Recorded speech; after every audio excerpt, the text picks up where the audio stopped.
Good morning student. Last point कुठला आहे बघा, कॉलिगेटिव्ह प्रॉपर्टीज ऑफ इलेक्ट्रोलाइट. तुमचा जो दिलेला इलेक्ट्रोलाइट असेल, आता इलेक्ट्रोलाइट कशाला म्हणायचं ते बघायचं. आपण 4 कॉलिगेटिव्ह प्रॉपर्टीज संपवल्या. Lowering of vapour pressure, elevation in boiling point, depression in freezing point and osmotic pressure. ह्या 4 कॉलिगेटिव्ह प्रॉपर्टी आपण ऑलरेडी कव्हर केलेत किंवा संपवलेत. आताचा पॉईंट कुठला आहे बघा की कॉलिगेटिव्ह प्रॉपर्टीज ऑफ इलेक्ट्रोलाइट. जो तुमचा इलेक्ट्रोलाइट आहे, आपण याचं नाव कुठे घेतलेलं नाही आहे, हा इलेक्ट्रोलाइट तुमच्या कॉलिगेटिव्ह प्रॉपर्टी शो करतो का? तो इलेक्ट्रोलाइट कॉलिगेटिव्ह प्रॉपर्टीमध्ये काही कॉन्ट्रीब्युशन करू शकतो का? त्याचा आपल्याला आजच्या लेक्चरला स्टडी करायचा आहे. की इलेक्ट्रोलाइट कशाला म्हणायचं ते अगोदर समजून घ्या. की कॉलिगेटिव्ह प्रॉपर्टी इलेक्ट्रोलाइट दाखवतो न दाखवतो हा पुढचा प्रश्न आहे. की जो दिलेला इलेक्ट्रोलाइट असेल तो कॉलिगेटिव्ह प्रॉपर्टी शो करणार आहे का नाही ते आपण डिस्कस करणार आहे. फक्त एक गोष्ट लक्षात ठेवायची आहे की इलेक्ट्रोलाइटचा नेमका काय रोल असेल किंवा इलेक्ट्रोलाइट कोणाला म्हणायचं ते समजून घ्या. ठीक आहे. आता इलेक्ट्रोलाइट म्हणजे काय असेल, काय केलंय, एक कंटेनर किंवा टँक सिलेक्ट केला. त्या टँकमध्ये मी सॉल्व्हंट घेतला. त्या टँकमध्ये मी कोणाला घेतलं, सॉल्व्हंटला घेतलं. कोण घेतला, सॉल्व्हंट. डेफिनेटली इथून पुढे मी सॉल्व्हंट नावाची टर्म तुमच्यासमोर मांडली की सॉल्व्हंट म्हणलं तर तुम्ही कोण म्हणायचं, सॉल्व्हंट म्हणलं तर कोण म्हणायचं, वॉटर म्हणायचं. ठीक आहे. काही केलं, एक टँक घेतला. त्या टँकमध्ये मी वॉटर घेतलं.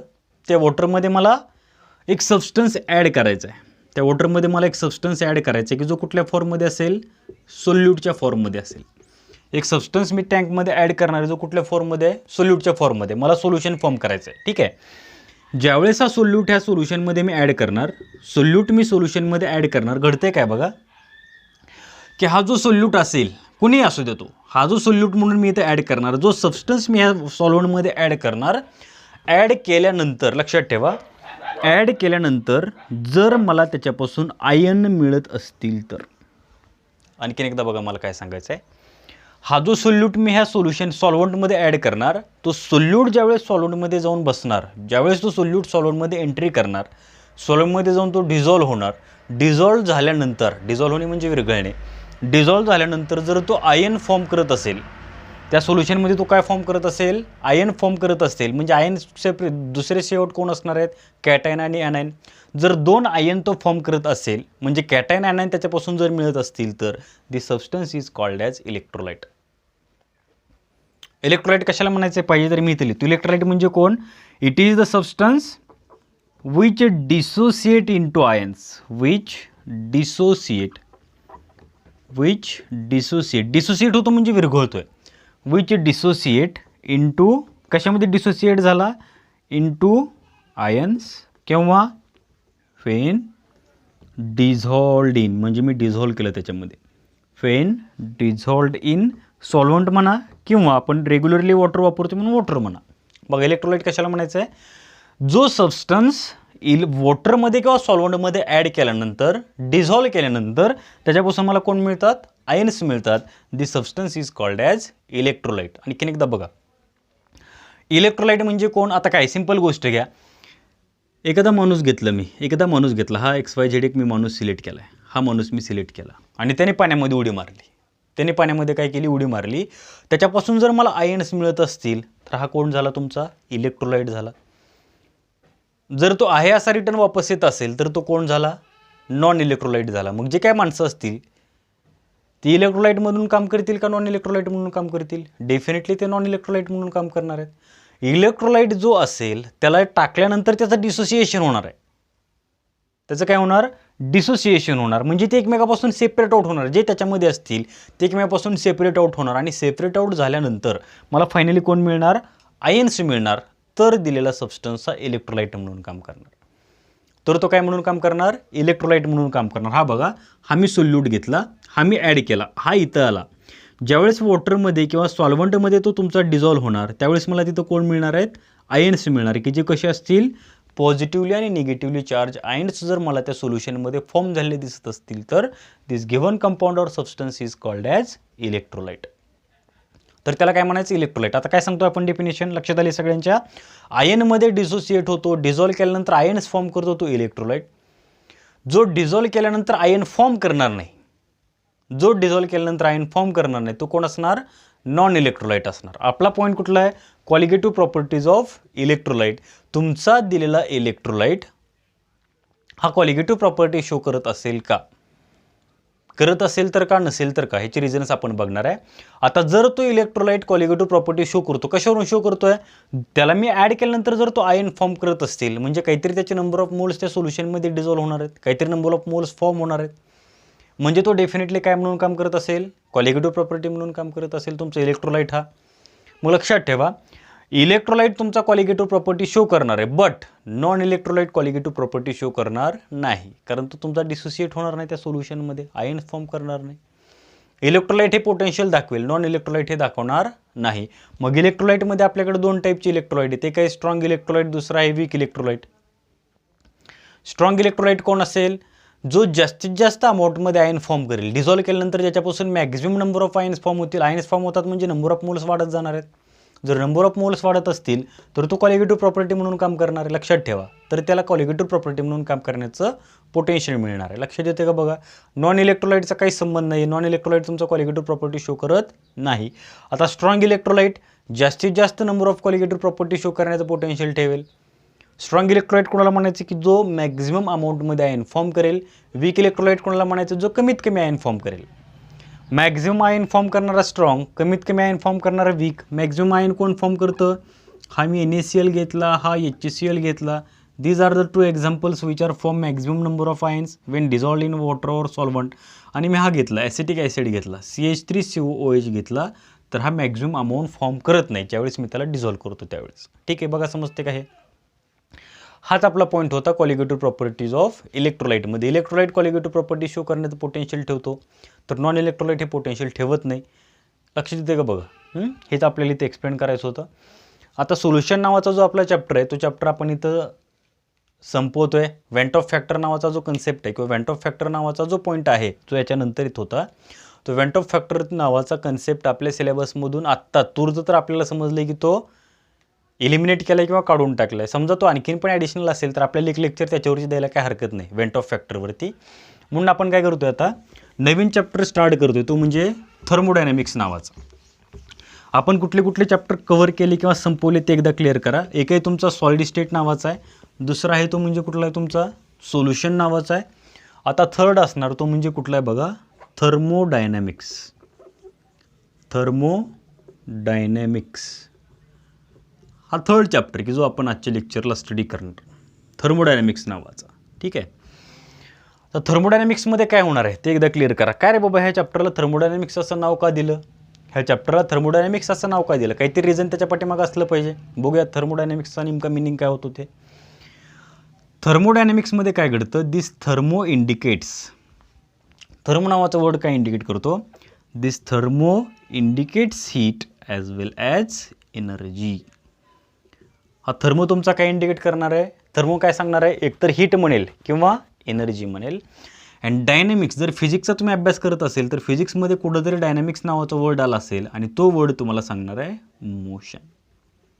तो वर्ड तुम्हाला काय सांगणार, मोशन सांगणार आहे. बघा क्लिअर करा, थर्मोडायनॅमिक्स म्हणजे काय, आपण फक्त जो वर्ड आहे त्या वर्डला डिस्टर्ब केलं आहे, डिसोसिएट केलं आहे. त्याच्यामध्ये आपल्याला ऑब्झर्व काय होणार आहे की thermo indicates heat as well as energy and this dynamic indicate the motion. Heat किंवा एनर्जी यांच्यामध्ये जे काही चेंजेस घडतात, कशामध्ये घडतात, हे चेंजेस कोण घडून आणतं ते आपण नंतर स्टडी करणार आहे, डिटेलमध्ये स्टडी करणार आहे.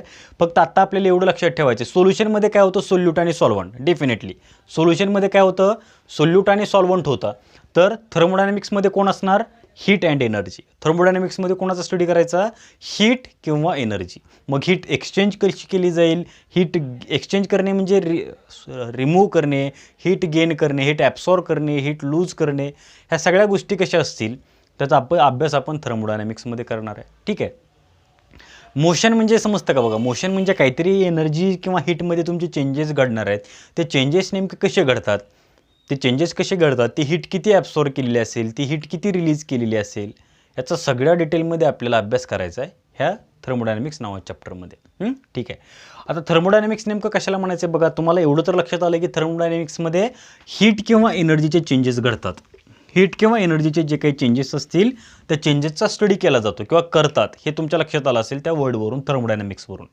आता मला काय सांगायचं बघा की थर्मोडायनॅमिक्सची जर डेफिनेशन सांगायची म्हणलं तर काय सांगणार तुम्ही, what is the meaning of thermodynamics. एक्झाममध्ये लिहायचं तर तुम्ही काय लिहिणार आहे एक्झाममध्ये, exchange of heat or energy in a chemical reaction कुठल्याही केमिकल रिॲक्शनमध्ये काय घडत असेल, exchange of heat as well as energy takes place. त्याला आपण थर्मोडायनॅमिक्स म्हणणार. डेफिनेशन काही सांगायचे बघा, अगोदर डेफिनेशन सांगतो, नंतर मी एक्सप्लेन करतोय की थर्मोडायनॅमिक्समध्ये काय सांगायचं आहे. हे बघा, कुठल्याही चॅप्टरचे ज्यावेळेस तुम्ही डेफिनेशन सांगणार, पहिला वर्ड तुमचा पहिला सेंटेन्स कॉमन असावा. काय असावा? इट इज द, बोला, it is the branch of, कशाची ब्रँच आहे हो? It is the branch of physics म्हणू का बायोलॉजी म्हणू? डेफिनेशन सांगत असताना it is the branch of, कशाची असणार? It is the branch of chemistry. आपली केमिस्ट्री आपण कशी डिस्ट्रीब्यूट केली आहे बघा, केमिस्ट्रीचं आपण क्लासिफिकेशन कसं केलं आहे? It is the branch of chemistry. केमिस्ट्रीला आपण 4 पार्टमध्ये डिस्ट्रीब्यूट केलं. IMP 4च पार्ट आहेत आपल्याकडे. आता थर्मोडायनॅमिक्सचा कशाचा पार्ट आहे? It is the branch of chemistry. कसली केमिस्ट्री आहे? Physical chemistry. It is the branch of physical chemistry in which, त्याच्यामध्ये काय घडतं? इन विच स्टडी ऑफ, अभ्यास केला जातो, सिम्पल स्टडी केला जातो. कशाचा अभ्यास करायचा आहे? कशाचा अभ्यास करायचा? इन विच स्टडी ऑफ, कशाचा स्टडी करायचा आहे बघा, energy as well as heat changes. Energy oblique heat changes. तुमची एनर्जी किंवा हीट किती चेंज केली जाईल, कशी चेंज होते, एनर्जी कशी चेंज केली जाते, हीट कशी चेंज केली जाते, त्याचा अभ्यास आपण करणार आहे. पण कशामध्ये? In a chemical reaction. एखादी तुमची रिॲक्शन आहे, XYZ नावाची रिॲक्शन आहे, ते रिॲक्शनमध्ये एनर्जी एक्सचेंज केली जाते, एनर्जी घेतली जाते. आपण माहिती आहे, कुठलीही एखादी केमिकल रिॲक्शन आहे त्याला तुम्ही हीट करताय, एखादी केमिकल रिॲक्शन हीट करतात, तर एखाद्या केमिकल रिॲक्शनमधून हीट रिलीज करते, बाहेर पडली जाते. हे नेमके चेंजेस कसे घडतात, हीट एक्सचेंज किंवा एनर्जी एक्सचेंज कशी केली जाते, त्याचा अभ्यास आपण कशामध्ये करणार आहे? थर्मोडायनॅमिक्समध्ये करणार. बघा डेफिनेशन काय झाली मग. It is the branch of physical chemistry in which study of, कशा स्टडी करायचा आहे? Study of energy or heat changes. Energy किंवा हीट चेंजेस, जे काही हे चेंजेस घडतात, तर आपल्याला फक्त काय 2 वर्ड लक्षात ठेवायचे, हीट और energy changes in a chemical reaction किंवा chemical process, in a chemical changes म्हणा. This is called as thermodynamics. तो म्हणजे तुमचा काय झाला? थर्मोडायनॅमिक्स झाला. ठीक आहे. मग हे एनर्जीची हीट चेंज होत असेल, हीट गेन केली असेल, रिलीज केली असेल, हे सगळं आपल्याला कशामध्ये स्टडी करायला लागेल? त्यासाठी काहीतरी पार्ट आपल्याला सिलेक्ट करायला लागेल.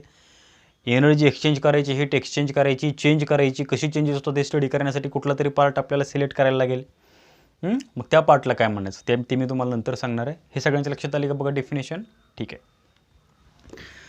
हां, थर्मो हीट डायनॅमिक्स चेंजेस म्हणला तरी हरकत नाही. हीटचे चेंजेस जे काही घडतात त्याचा आपण स्टडी करणार आहे. ठीक आहे. आता काही मुलांचा प्रश्न आहे, थर्मोडायनॅमिक्समध्ये हीट चेंजेस घडतात, पण लक्षात ठेवा हे थर्मोडायनॅमिक्स नावाची जो चॅप्टर आहे हा फक्त डिपेंड कशावरती आहे? This chapter depends upon chemical reaction कशी घडली त्याची देणं घेणं नाही आहे. कशावरती डिपेंड आहे? Initial and final state heat changes रिॲक्शनमध्ये. आता बघा, मी तुम्हाला एखादा क्वेश्चन विचारला, डॅश टाईप ऑफ रिॲक्शन, काहीतरी रिॲक्शन दिलेली आहे, ह्या रिॲक्शनमध्ये किती हीट एक्सचेंज केली म्हणजे सोडली, किंवा किती हीट ॲब्सॉर्ब केली, किती हीट रिलीज केली, हा मी तुम्हाला क्वेश्चन विचारला, तर हे तुम्ही डिसाईड कसं करणार आहे?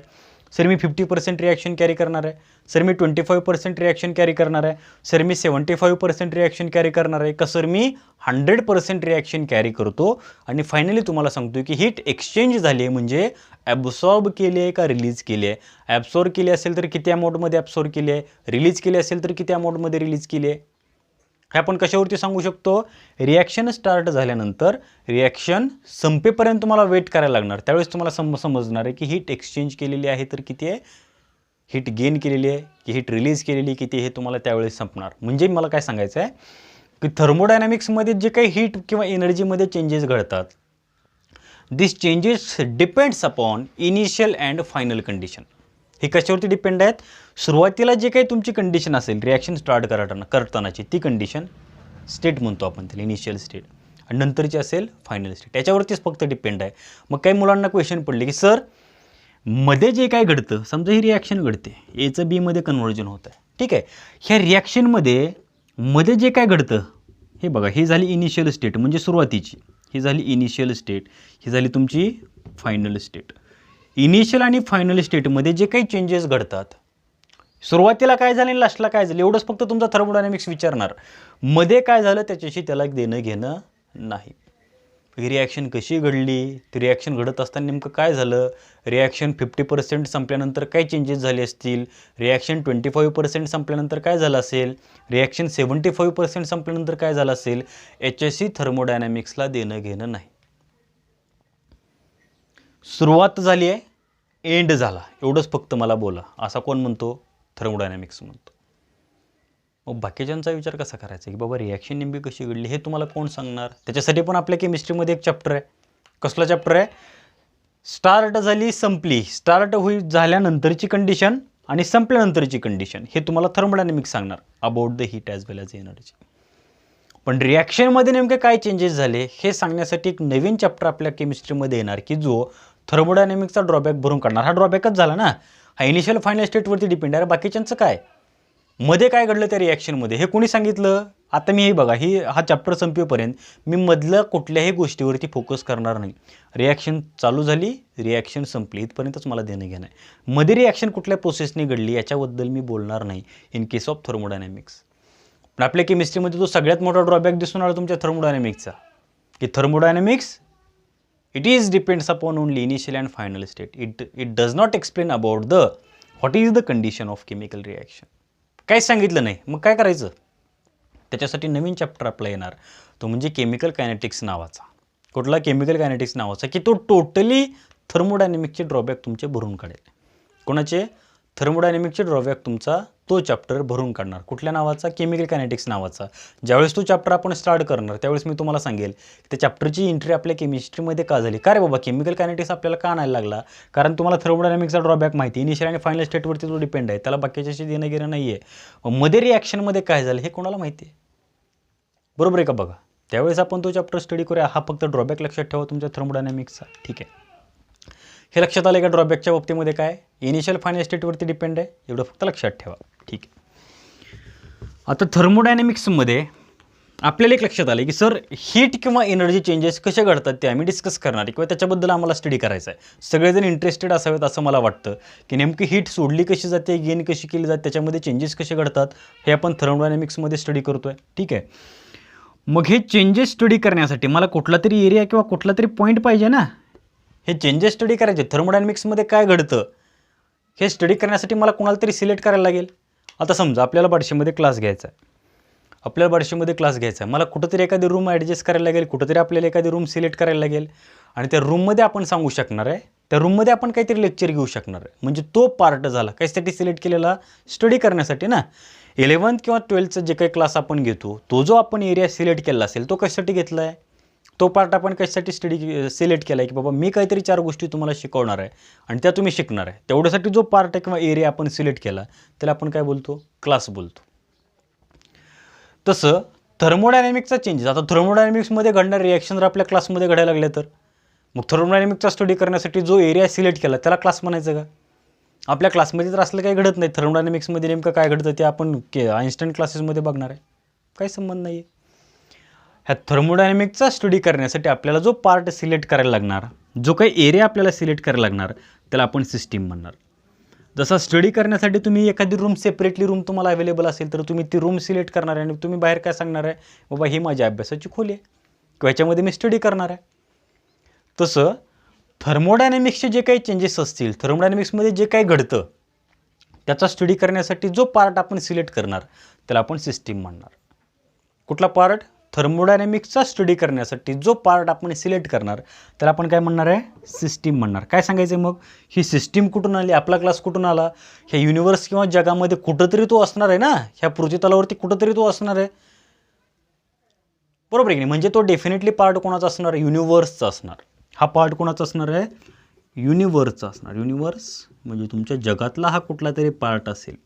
कशाचा असेल, जगातला कुठला तरी पार्ट असेल की जो आपण कशासाठी सिलेक्ट केला, थर्मोडायनॅमिकच्या चेंजेसचा स्टडी करण्यासाठी तो पार्ट आपण सिलेक्ट केला.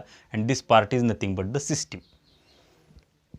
तो म्हणजे काय झाला, तुमचा सिस्टीम झाला. काय सांगायची डेफिनेशन, डेफिनेशन काय, what is the meaning of system. थर्मोडायनॅमिकचा स्टडी केला का रे, क्वेश्चन विचारले जातात, प्रॅक्टिकलच्या एक्झामला क्वेश्चन विचारले जातात. थर्मोडायनॅमिक चॅप्टर होता का, होता सर. सांग what is the meaning of system. काय सांगणार, सिस्टीम म्हणजे काय विचारलं तर काय सांगणार, सांगा त्यावेळेस काय सांगा, it is the part of universe. It is the कोणाचा पार्ट आहे हा? It is the part of universe. Part of universe. जगामधला हा कुठला तरी एरिया आहे, काय हरकत नाही. जगाच्या बाहेर तर आपण राहत नाही ना. हा कुठला तरी पार्ट आहे. It is the part of universe. कशासाठी सिलेक्ट केला? Which is. कशासाठी सिलेक्ट केलं? Which is use to study. कशाचा अभ्यास केलायचा आहे? अभ्यास कशाचा करायचा आहे? It is the part of universe which is use to study. कोणाचा अभ्यास करायचा आहे? थर्मोडायनॅमिकचा अभ्यास करायचा आहे. Use to study thermodynamic changes. Thermodynamic changes. थर्मोडायनॅमिक्समध्ये जे चेंजेस घडतात म्हणजे तुमच्या हीटचे चेंजेस घडतात. दिस चेंजेस कशामध्ये स्टडी करायचे? In case of system. पण थर्मोडायनॅमिक चेंजेस कशामध्ये घडणार? इन ए केमिकल रिॲक्शन और chemical changes. In a chemical changes किंवा केमिकल रिॲक्शन. एखादी रिॲक्शन आहे, त्या रिॲक्शनमध्ये थर्मोडायनॅमिक्समध्ये जे काही चेंजेस झाले, हीटमध्ये जे काही चेंजेस झाले, त्या चेंजेसचा स्टडी करण्यासाठी युनिवर्समधला म्हणजे या जगातला कुठला तरी पार्ट मी सिलेक्ट केला. This part is called as system. आता कन्सिडर करा, हे डस्टर आहे तुमचं युनिवर्स, म्हणजे हे डस्टर तुमचं जग आहे. ह्या जगामधून आपल्या क्लाससाठी हा तुमचा क्लास कुठून तरी मॅप घेतला, त्या मॅपवरून बघितलं आणि लक्षात आलं की हा युनिवर्स आहे, म्हणजे हे जग आहे. हा जगामधला हा पार्ट जो आहे, this part is called as the system. म्हणजे एवढाच पार्ट मी सिलेक्ट केला, ओव्हरऑल वर्ल्डमधला एवढा पार्ट मी सिलेक्ट केला. This part is called as system, की ज्याच्यामध्ये मी स्टडी कशाचा करणार आहे? थर्मोडायनॅमिक चेंजेसचा स्टडी करणार. ज्याच्या जो एरिया मी सिलेक्ट केला, जो पार्ट सिलेक्ट केला, तो झाला सिस्टीम. समजते का बघा? तो काय झाला? सिस्टीम झाला. ठीक आहे, डेफिनेशन क्लिअर झाली का बघा? It is the part of universe which is use to select the thermodynamics changes which is use to study the thermodynamics changes in a chemical reaction. तुमच्या बरं ठीक आहे बघा, सगळ्यांच्या लक्षात आले सिस्टीम कशाला म्हणायचे ते. ठीक आहे, आता सिस्टीम झाल्यानंतर सेकंड पॉईंट कुठला असेल बघा? सिस्टीम सगळ्या युनिवर्समधला सिलेक्ट केलेला पार्ट की ज्याच्यामध्ये थर्मोडायनॅमिक्सचा चेंजेस घडणार आहे, ती झाली सिस्टीम. आता सिस्टीमला सोडून बाकी सगळ्या जगामध्ये कोणतरी आहे? सिस्टीम म्हणजे काय? आपण सगळं जग व्यापलेलं नाही आहे. ओव्हरऑल युनिवर्स, सगळं युनिवर्स आपण घेतलेलं नाही आहे. त्या युनिवर्समधला असा पार्ट सिलेक्ट केला आहे की ज्याच्यामध्ये थर्मोडायनॅमिक्समध्ये घडत असणाऱ्या चेंजेसचा मी स्टडी करू शकेल. तो म्हणजे तुमचा सिस्टीम झाला. सेकंड काय असेल बघा? Surrounding. What is the meaning of surrounding? हा तुमचा सेकंडचा पॉईंट असेल. काय रे बाबा सराउंडिंग म्हणजे काय? सराउंडिंग म्हणजे काय असेल? Other than system. सराउंडिंग म्हणजे कोण असणार? सिस्टीमला सोडून जेवढा एरिया तुमचा युनिवर्समध्ये जिवंत असेल, प्रेझेंट असेल. आता ही एक रूम आहे, हा रूम कन्सिडर करा. दिस रूम इज द सिस्टीम. एवढी रूम मी सिस्टीम म्हणून सिलेक्ट केली. ह्या रूमला सोडून बाकीचा जो एरिया आहे, बाहेरचा जो एरिया आहे, ह्या रूमचा जो एरिया सोडून बाकीचा जो टोटल एरिया आहे कोणाचा? तुमच्या युनिवर्सचा. त्या सगळ्याला तुम्ही सराउंडिंग म्हणा. त्या सगळ्याला काय म्हणा? सराउंडिंग म्हणा. मग कोण सांगते डेफिनेशन बघा? काय असेल सराउंडिंग म्हणजे? It is the part of universe which is use it is the part of universe other than system. Surrounding म्हणजे काय? It is the part of universe other than system. सिस्टीमला सोडून युनिवर्सचा जो पार्ट असेल तो म्हणजे कोण झाला? सराउंडिंग. पाहिजे तरी ते मी लिहितो, ब्रॅकेटमध्ये लिहितो. काय लिहायचं आहे? सराउंडिंग म्हणजे काय असेल? Other than system. सर सिस्टीमला सोडून जो एरिया किंवा पार्ट असेल त्याला काय म्हणणार आहे मी? सराउंडिंग म्हणणार. त्याला काय म्हणणार? सराउंडिंग म्हणणार. राहिला प्रश्न कशाचा? Third point. राहिला प्रश्न कशाचा? तो म्हणजे बाउंड्री. Last point. ह्या 3 डेफिनेशन ज्याच्या लक्षात आल्या थर्मोडायनॅमिक्समध्ये, जसं सोल्युशनमध्ये आपण सांगितलं सोल्यूट आणि सॉल्व्हंट ज्याला समजलं त्याला सोल्युशन सगळ्या समजला. बघा सुरुवातीपासून शेवटपर्यंत आपण सोल्यूट आणि सॉल्व्हंटच्या बाबतीमध्येच बोलत आलो आणि थर्ड वर्ड आपण जर वापरला असेल तर तो सोल्युशन नावाचा. Solute, solvent, solution. इथं फक्त काय म्हणायचं आहे? System surrounding boundary, system surrounding boundary, system surrounding and boundary. हे 3च वर्ड फक्त तुम्हाला हा टोटल चॅप्टर संपेपर्यंत समोर येणार आहेत. टोटल. ठीक आहे, आता बाउंड्री म्हणजे काय असणार? बाउंड्री म्हणजे काय? बाउंड्री म्हणजे काय? बाउंड्री सेपरेट करणार आहे कुणाला? सिस्टीम आणि सराउंडिंगला. सिस्टीम आणि सराउंडिंगला सेपरेट करण्यासाठी जो पार्ट सिलेक्ट केला असेल, कुणाला सेपरेट करण्यासाठी? सिस्टीम आणि सराउंडिंगला सेपरेट करण्यासाठी जो पार्ट सिलेक्ट केलेला असेल this part is called as boundary. काय सांगायचं बाउंड्री म्हणजे it is the separation of, separation करतोय, दोघांना वेगवेगळं करतोय. It is the separation of, कोणाचं सेपरेशन आहे? System and boundary. बाउंड्री आणि सिस्टीमला जो सेपरेट करतो तो म्हणजे कोण झाला? सराउंडिंग झाला. ठीक आहे, सॉरी बाउंड्री झाली. हा बघा, हा तुमचा थर्मोडायनॅमिकचा स्टडी करण्यासाठी सिलेक्ट केलेला पार्ट म्हणजे जो मध्ये दिसतो तेवढा तुमची सिस्टीम. हे टोटल वर्ल्ड आहे. इथं बाहेरचा जो पार्ट दिसतो तो सगळा कोण झाला? सराउंडिंग. पण ज्या दोघांना ज्याने सेपरेट केलं, सिस्टीम आणि सराउंडिंगला ज्याने सेपरेट केलं, सिस्टीम आणि सराउंडिंगला जो सेपरेट करण्याचं पोटेन्शियल ठेवतो तो म्हणजे कोण झाला? तुमचा बाउंड्री झाला. त्याला काय म्हणायचं आहे? बाउंड्री म्हणायचं. बघा लक्षात आलं आहे का? 3 definition. System, it is the part of universe which is used to study the thermodynamic changes. Definition simply. Surrounding, it is the part of universe other than system. सिस्टीमला सोडून जगामध्ये जेवढा पार्ट असेल तो सगळा surrounding. Boundary, it is the separation of, कोणाचं separation आहे? System and surrounding. System आणि सराउंडिंगला सेपरेट करण्यासाठी जो पार्ट सिलेक्ट केला तो बाउंड्री. ह्या 3 डेफिनेशन जर लक्षात आल्या तरच थर्मोडायनॅमिक्समध्ये काय चालतं ते समजतं. इथून पुढे मी एकच शब्द बोलणार आहे, कन्सिडर ए सिस्टीम. एकच वर्ड बोलणार, कन्सिडर ए सिस्टीम. मग तिथून पुढे तुम्ही डिसाईड करायचं की सिस्टीम म्हणजे काय, सिस्टीम कशाला म्हणायचं आहे, हे तिथून पुढच्या गोष्टी आल्या. सिस्टीम, सराउंडिंग हे तर 2 गोष्टी तुम्हाला कायमस्वरूपी लक्षात ठेवायचे, सिस्टीम आणि सराउंडिंग. ह्या 2 डेफिनेशन तुम्हाला कायमस्वरूपी लक्षात ठेवायचे. डेफिनेशन लक्षात ठेवायच्या म्हणजे त्यांचा मिनिंग काय ते लक्षात आलं पाहिजे, तर तो चॅप्टर समजून घेण्याचे किंवा तो चॅप्टर शिकण्याचं पोटेन्शियल तुमच्याजवळ येतं. मला असं वाटतं की ह्या 3 डेफिनेशन सगळ्यांना समजलेत. ठीक आहे, नेक्स्ट पॉईंट कुठला असेल? Classification of system. सिस्टीमचं क्लासिफिकेशन केलं आहे, कसं केलं ते बघूया. सिस्टीमचं क्लासिफिकेशन कसं केलं ते आपण स्टडी करूया.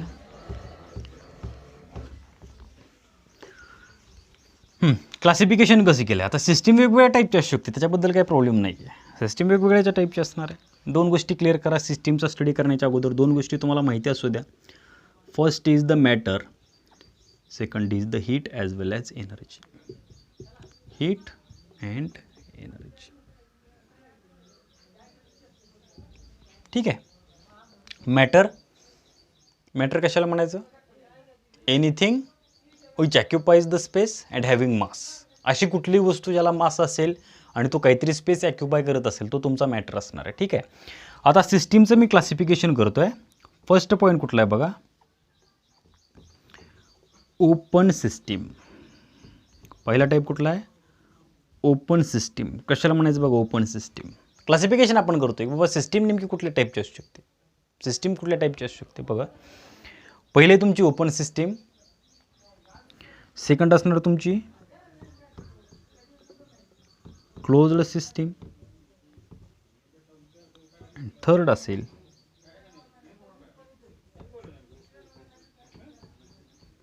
Isolated system.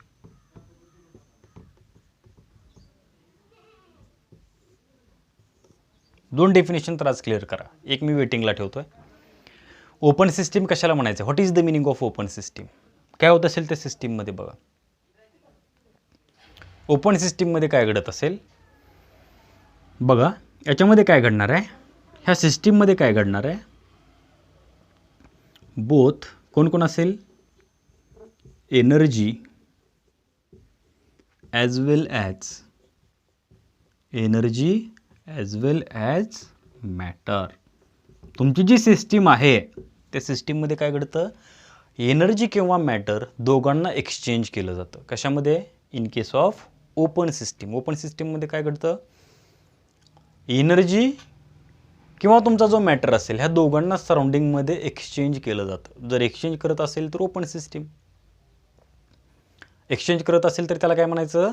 ओपन सिस्टीम म्हणायचं आहे. बघा, ओपन सिस्टीममध्ये काय घडतं आहे? Energy as well as matter दोघांना एक्सचेंज केलं जातं. एक्सचेंज केलं जातं म्हणजे कसं एक्सचेंज होते बघा. आपल्या जवळ जिवंत एक्झाम्पल आहे. मी काय घेतलं? एक ग्लास घेतला. एक काय घेतला? ग्लास घेतला. ह्या ग्लासमध्ये मी कन्सिडर करा टी घेतला. ह्या ग्लासमध्ये मी काय घेतला? टी घेतला. ह्या ग्लासमध्ये मी काय घेतला आहे? टी घेतला आहे. घडतं आहे काय बघा? टीच्या वेपर्स फॉर्म होत असतात. ह्या टीच्या काय फॉर्म होतात? वेपर्स फॉर्म होतात. हे बघा, ह्या तयार झाल्या वेपर्स. म्हणजे हा टी झाला तुमचा सिस्टीम. जो ग्लास झाला तो ती काय झाली तुमची बाउंड्री. आणि ह्या ग्लासला आणि ह्या तुमच्या टीला जो शेजारचा एरिया असेल तो झाला सराउंडिंग. आता होतंय काय बघा, ह्या टी तुमचा हॉट आहे म्हणजे ह्या टीच्या वेपर्स फॉर्म होतात, म्हणजे मॅटर तुमचा चालला. ही टी तुमची ॲटमॉस्फिअरमध्ये चालला आहे. आता इथं जी बाउंड्री असणार, हे बघा, ही एक बाउंड्री आहे, ही बाउंड्री आहे, ही बाउंड्री आहे आणि इथं पण बाउंड्री आहे. 4 बाउंड्री झाल्या तुमच्या त्या कशाला, सिस्टीमला 4 बाउंड्री झाल्या. किती बाउंड्री झाली, 4 बाउंड्री झाली. समजा याला मी डाऊनवर्ड डायरेक्शनने हीट करतोय. कधी जर हॉटेलमध्ये गेला असेल तुम्ही चहा घ्यायला तर तो गरम करतात बघा.